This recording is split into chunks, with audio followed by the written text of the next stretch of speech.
Alrighty, you guys, so we are out here today, and it's a pretty nice day, believe it or not. Even though it looks like it's a real gloomy, cloudy day, it's actually not too bad. It's Valentine's Day today, and I have nothing better to do than fish, so that's what we're here to do. We're going to be fishing today. I've got two baits, and we're hoping to catch the first bass of the year for myself.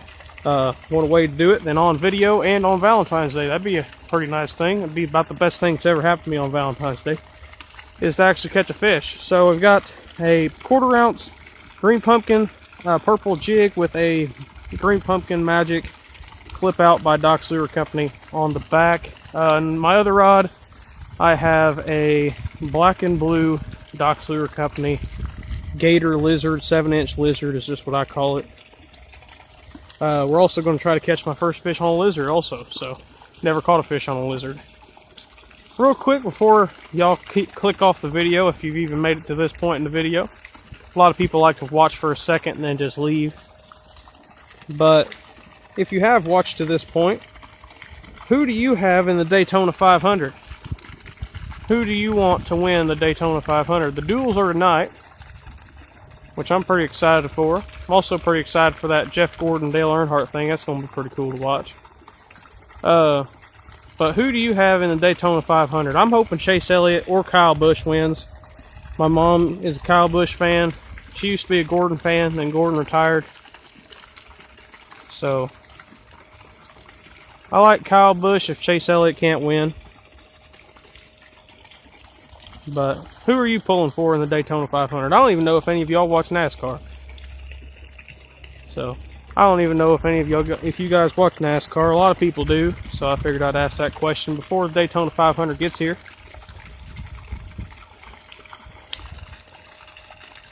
But we're going to just slow fish a jig and a lizard around for a little bit. Not really expecting to catch a fish, but hoping, you know. I threw a square bill around a little bit ago because of the warm weather that just kind of came through. I think today's high is like 52.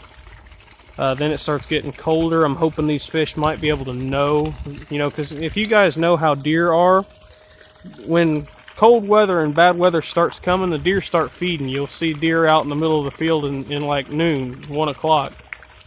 And I'm hoping the bass are going to be the same way, because we got some bad weather coming this way, and I'm hoping the fish might be a little hungry. But from what I understand, it's going to basically go from mid-50s, which is today, down to the low 30s and low 20s, mid-20s. And then at the end of next week, it's supposed to be right back up to the mid-50s and possibly close to 60. It's supposed to come cold front, then a warm front. So that'd be pretty nice if it does warm up a little bit.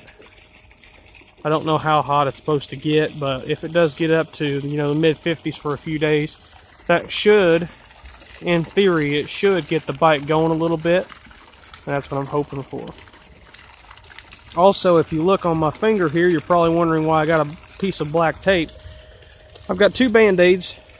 One of them is a Walmart brand Band-Aid, and one of them is a Band-Aid brand Band-Aid.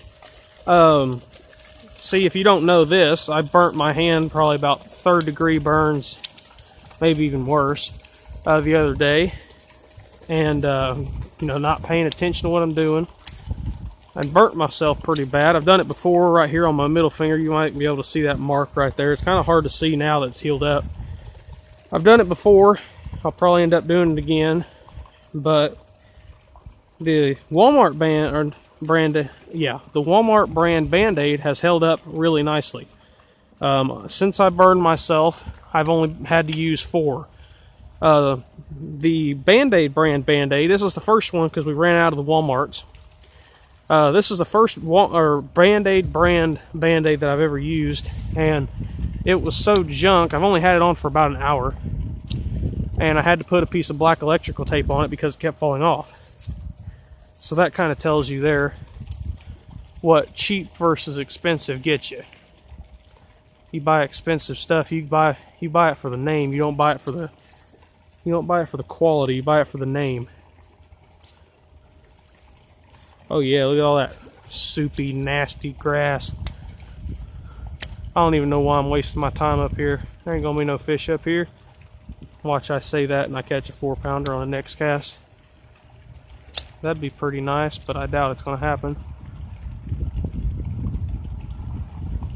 It's kind of slow swimming and hopping it, making it look like a little bluegill. Something I really like about this Dox Lure Company flip out is it has a really nice swimming action. It's a lot better swimming action than other baits this style.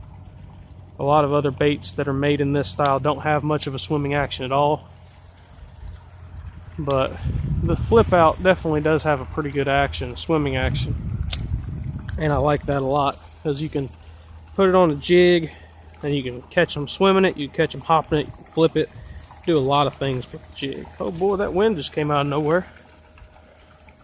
It feels like it's kind of a high wind, kind of up in the air. It's not really down low on ground level, it's kind of more up in the treetops, which is a good thing, but it's also a bad thing because you can get a tree limb blowed out and land on your head.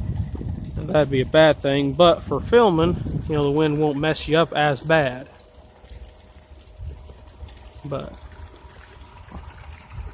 in my opinion, personal opinion, green pumpkin purple is probably the best jig color there is.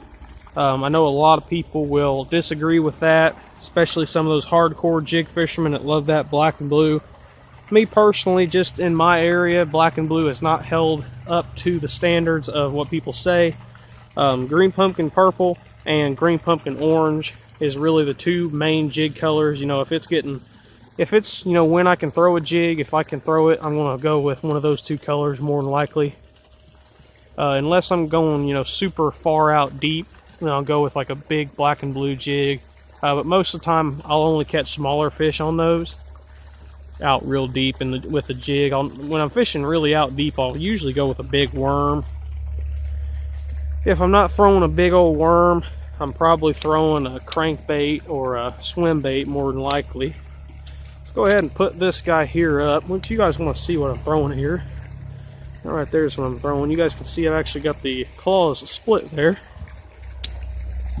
That way the action is a little bit better on it. Gives a little bit more action. But if you look on this bait, it's got these little ending or little ball-like things right there. And believe it or not, that right there actually gets a lot of water pushed up against it, and it gives it a pretty good action. And I've never really seen a flipping bait like that before. That's why I like that type one there that I make. And let's go ahead. Now we're going to throw a jig, or excuse me, I just was throwing a jig. We're going to throw a lizard. Got a 1/2 ounce pegged lead weight, 2/0 EWG hook, and a black with blue tail Dox Lure Company 7-inch lizard. Why not throw this for a while? Never caught a fish on a lizard. I've tried it just about every way you can throw a lizard. I've Carolina rigged them, I've weightless rigged them, I've buzzed them across the surface.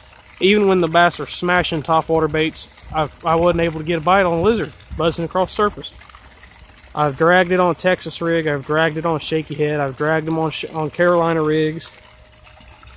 I've done just about everything I can do with a lizard. Believe it or not, one day I got so frustrated, I actually took one and put a wacky rig hook in the middle of it and cast it out. Still couldn't catch a fish on it. I've rigged them just about every way you think you could rig one. And then some. You know, you got them stupid rigs like the wacky rig. And still was not able to catch a fish on a lizard. I don't know why.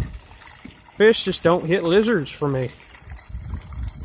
I'll go out and I'll throw a lizard for half an hour and not get a bite, and then pick up a 8-inch slammer worm or maybe a swim bait, finesse worm, and instantly pick one up. I don't understand it. Okay, either I just had a bite or I went over a piece of branch. I just went over a piece of wood there. First up, I thought it was a bite. I was about ready to jack that hook into that branch right there. I'm glad I didn't. Probably would have got it stuck.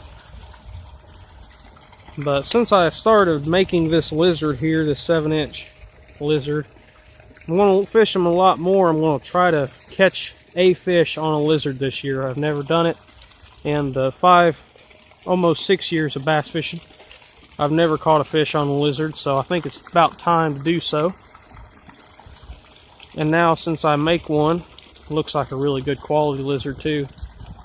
I'm going to try as hard as I can to catch a fish on one of these baits. I've already sold some to some people who like throwing lizards locally, actually have bought them, and they said that green pumpkin, because they looked at my baits and they looked at this lizard, they said that a green pumpkin lizard is probably the best, one of their top 5 favorite baits to throw.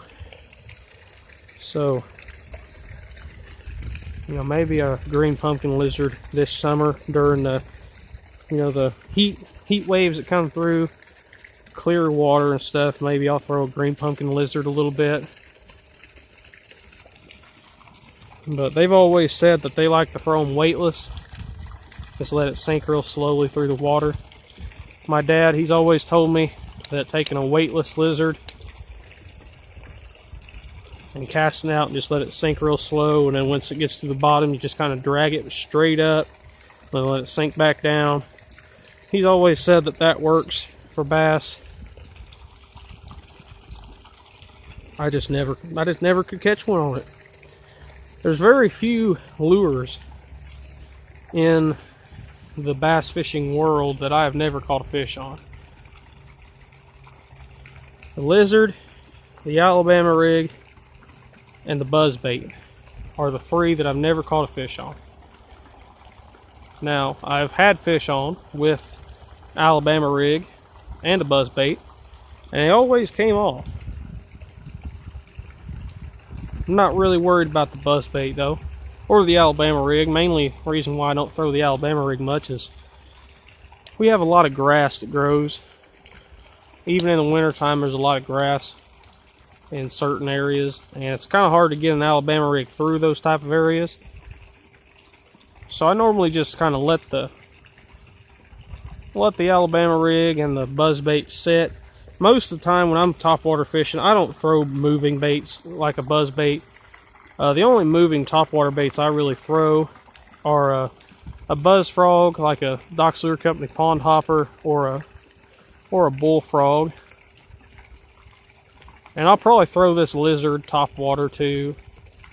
I know I'm going to throw that big 12-inch Wrangler worm topwater some this year, the big 7-inch as well.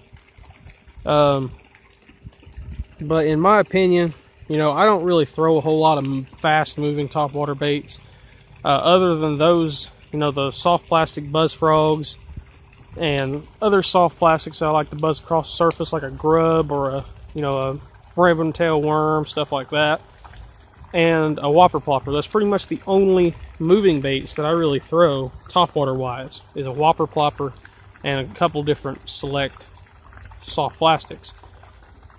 But mainly, when I'm throwing a topwater bait, I like throwing a walking bait like a Sexy Dog. I like throwing a Pop-R style bait. Anything that is a popping bait works a lot of the time. You know, you guys can go back in my videos and you guys can see the Lunker Hunt link, the snake lure. I think it's titled "I Bought a Snake" or something like that. That video, I was able to catch a pretty darn decent fish. I was standing right over there, made a cast, got the blow up and everything on camera. It was a pretty cool fish. I was sitting there talking about how I was reviewing that bait and everything, and just all of a sudden, whoop. And that fish there kind of told me how that review was. That fish definitely wanted that bait. He ended up coming off, but I could tell where he was hooked. He had that whole bait in his mouth, and he really wanted that snake. So I knew that. I've caught 2 fish on that snake lure. I've caught 2 fish on a whopper plopper. But I can just tell that those baits are going to be killers. Once I find out the right time to throw those baits, I'll tell you what, I'm going to put the hammer down on some fish. One of my most viewed videos ever was the Whopper Plopper 75 review video. which I was really surprised by. I figured that some of my other videos would probably get more views, but that one there, I think it's got close to I think it's got 1,200 views, something like that, 1,200 views or something like that. I believe, if I'm not mistaken, I'm pretty sure that's how much it's got. Might be wrong. It seems like that video gets like a burst of views all of a sudden, just randomly, and then it'll kind of go out for a few. Ooh, there's a fish. Do you have it? Does he have it? No way. Oh, he let go of it. That was a fish. I don't know if you guys seen my rod. There's no grass on my rod. I don't know if you guys seen that, but that fish was not in the deep water. That's interesting. It was kind of on the shallower side of that ledge, it felt like. That is interesting. But I was sitting there and I was dragging it along, and all of a sudden my rod just feels like it just goes boonk. That's interesting. I don't know about that. Could have been a fish. It really did feel like one though. It could just be me freaking out because I haven't caught a bass yet this year. I've gotten quite a few good, decent bites, but I've not hooked into anything yet. So it could just be me overreacting. Could have been like a branch or something. It's hard to say. I'm not going to say it was 100% a fish, but it definitely felt like one. Let me know if you guys like these videos of me just fishing and coming out here and talking and stuff. And not necessarily catching a fish every video. Because I know I've been doing that here a little bit lately because cold water and the fish don't really want to move. And for me, this water is super duper muddy. I'm wanting to go somewhere here soon. I might talk to my cousin. If it's not frozen over and real cold this weekend, I might talk to him and see if he wants to go fishing in one of them ponds. We haven't gone fishing together in a while. I think the last time we went fishing together was, I think, back in November. No, it might have been October, actually. They came out here in November and fished a little bit, but we didn't really do much. Didn't catch anything or anything. We just kind of fished out here in my pond as they was dropping off a deer carcass. But we might talk to him and see if he wants to go fishing sometime soon. Even though it's cold, you find different places. You don't want to fish the same place over and over, and I'm thinking that might be what's happening here. I'm just fishing the same place over and over, and I'm getting frustrated with myself. I think, if I can find clear water, I should have no problems catching fish. Now, that's a bold statement, I know, but the reason why I say that is this water's muddy, and last year I was able to catch a couple cold water fish, but it was clear water. If you guys remember, the very first Docks Lure Company bass that I caught last year was on a 2-inch Docks Lure Company Green Pumpkin Magic swim bait. And I know everything I did that day. And the reason why I know everything I did that day was because I patterned it all out in my head. And it was clear water. I'm talking probably 3-foot visibility. It was windy. It was warm-ish for the temperatures that it had been for the past few weeks. It was decently warm. Even though it was like probably mid-30s, close to freezing. It was pretty warm for what we had been having there. And it was clear water. And with that wind, I was really thinking that them fish might be moving a little bit with that little bit of a warm temperature that came in. And the wind, I was really thinking that there might be something moving.